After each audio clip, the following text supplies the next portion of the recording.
Mapapagod, pero hindi susuko. Alam mo ba na may dalawang uri ng pagod na pwede mong madama? Una, yung pagod na itutulog mo lang at pagising mo, okay ka na. Pero may isang uri ng pagod na talagang kakaiba. Yun ay ang pagod na hindi nadadaan sa pahinga.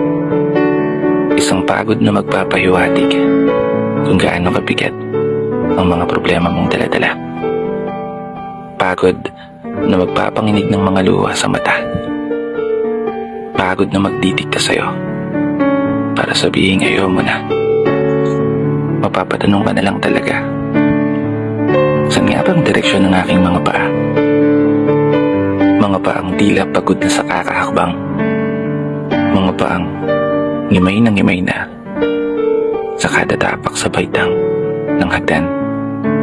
Isang hagdan na magdadala sa akin patungo sa isang palapag na pinapangarap ko.